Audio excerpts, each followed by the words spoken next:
more of like a pumpkin-y, like leaves falling off the trees type look, if that makes sense. Hey guys, welcome to today's video. So today I'm actually going to be doing a tutorial. This is the fall, very warm fall tutorial. The last tutorial I did for fall was very vampy, so I thought I would do kind of the other, drastically different type of tutorial that is inspired by fall. So if you're into more vampy looks, I'll link the video below, but this is more of like a pumpkin-y, like leaves falling off the trees type look. If that makes sense. So how this video is going to work is I'm just going to do my makeup, and I'm actually going to do a voiceover explaining how to do each step, just so it's a little bit quicker for you guys. If you like this kind of, style of video, make sure you comment below, speedier little videos. I know not all of you have time to sit and watch a 20 to 25 minute video. Usually I kind of walk you through each step while I'm doing it, and I find that usually takes me a lot longer. So yeah, if you're interested in finding out how to create this look, this fall inspired look, keep on watching. Okay, so we're gonna start with MAC Paint Pot. As a eye primer, I'm just gonna put it all over my lids. And then I use my beauty blender just to kind of blend it in. Now I'm gonna take my Too Faced Pumpkin Spice eyeshadow palette and take this first shade right here called Ginger Spice, kind of burnt orange shade. I'm now taking my Morphe E22, which is a little bit more of a domed, more precise shadow brush, so I can get a more precise line, and I'm just gonna go into the crease and build that up in here. I'm going pretty far in, and I've said this a few times, I do have wide set eyes, which means the space in between my eyes is a little bit wider than the actual width of my eye. So this means that when I bring it in further, it's going to make that space seem a little bit smaller and make it more even. If you have close set eyes or even normal eyes, or if this is a technique you don't prefer, just keep it a little bit lighter. Don't bring it in so far. I'm now bringing it down into the lid a little bit, blending it out and into the lid so there's no harsh lines. And I'm just gonna go ahead and do the same on the next eye. I'm going pretty high up. Again, if you have different eyes than me, you're gonna want to maybe keep this a little bit lower because we are gonna blend it out a little bit more. So just building it up and bringing it into the lid a little bit to make things look blended. Now I'm gonna take the brush with no additional product. There's nothing else on it except for any excess. And I'm just gonna use little small circular motions to blend this out.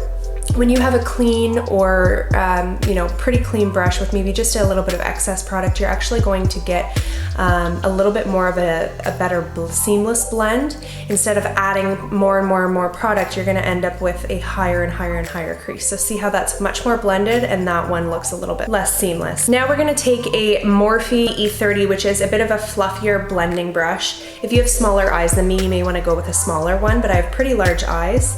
I'm taking this Pumpkin Spice eyeshadow shade from the palette, which is a more kind of mustardy yellow, and I'm using that to blend out further above on the edges of that orange. So I'm just going along. I'm not going too much higher. I don't want to bring it right up to the brow bone, but I am just using the yellow to kind of soften it and give it a seamless blend.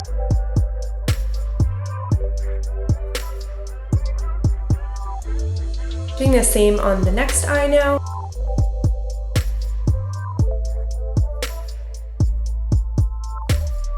Now I'm just going back in with the Ginger Spice orange shade just to reinforce it a little bit. Sometimes when you blend out to get that perfect blend, you can lose a little bit of the vibrancy and the pigmentation. So I just like to get that blend first and then reinforce after. And then I usually just go in with my blending brush one last time, just very, very lightly to blend that in. Now I'm going in with Cocoa Drizzle, which is this brown.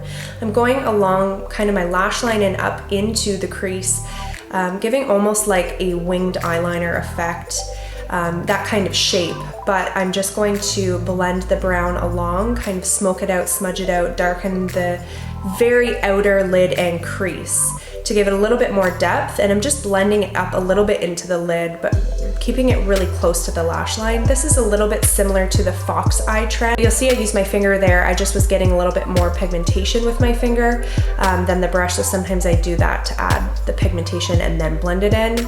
And now I'm taking the same brush with actually mixing the Ginger Spice and the Cocoa Drizzle so the orange and the brown, and I'm just using that to blend that into the crease so that everything flows seamlessly and there's no start and finish lines.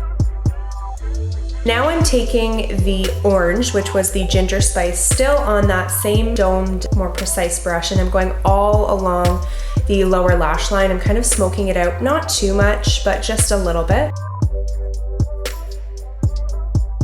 And now I'm taking the Cocoa Drizzle, again on the same brush, and I'm just putting that on the outer half of the lower lash line and then blending it up into that brown I already put down. And now I'm taking my Tati Beauty eyeshadow palette for that nice, beautiful orange glitter. This is the Story glitter formula, and it is honestly incredible. I absolutely love these glitters. I would buy this palette just for the glitters, to be honest. I'm just pressing this all over the lid. It's the perfect, perfect, perfect orange glitter shade. It's very light, reflecting, very flattering. They're self-adhesive, so that's why I dove into this palette just specifically for the shade. It goes really well. Now I'm going into my Rach Loves palette, and I'm using the shade Clutch, and I'm just wetting it on my brush here for a nice inner corner highlight. I'm just kind of fluffing it in the inner corner along the brow bone.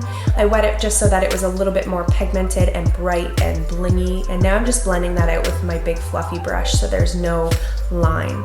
Now I'm taking my Rare Beauty liquid liner, and I'm just doing a winged liner. I love a wing liner. I honestly feel like my look doesn't feel complete until I have a wing. If you don't like a wing, you could just leave it as is, or you could just use a little bit of a pencil, just smudge along the line. You could do a thin line of liner.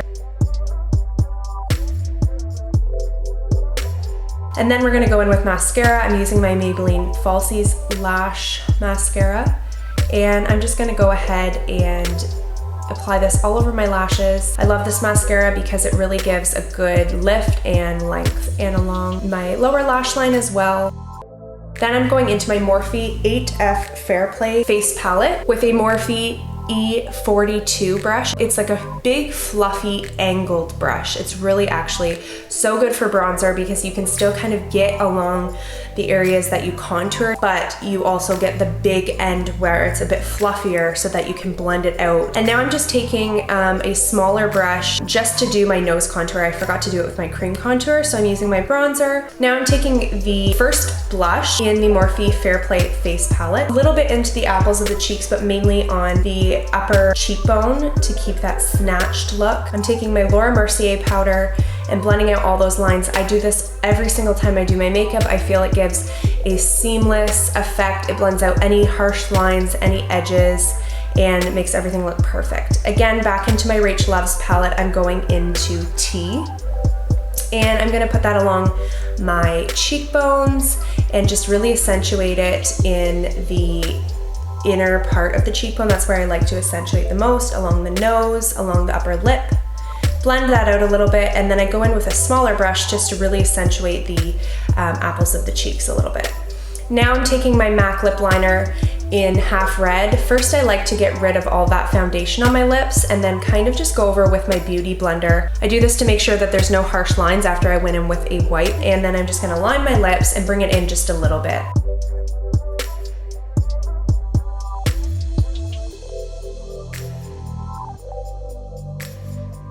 Now I'm going in with my Fenty liquid lipstick, and this is in the shade Uncuffed. It matches pretty closely to the lip liner, and I wanted a bit more of a neutral shade. It has a little bit more of like a rosy tone than orange, so I just added this metallic Story from the Tati Beauty palette to the middle to warm it up a bit since the eye look is so warm. So this is my pumpkin fall inspired tutorial. I hope you guys enjoy the look and this is helpful for you guys. If you enjoyed this video and this style of video, definitely comment below or give me a thumbs up. And don't forget to subscribe to my channel. Make sure you enter the giveaway. All the information will be in the description below. Thanks so much guys for watching and have a wonderful day.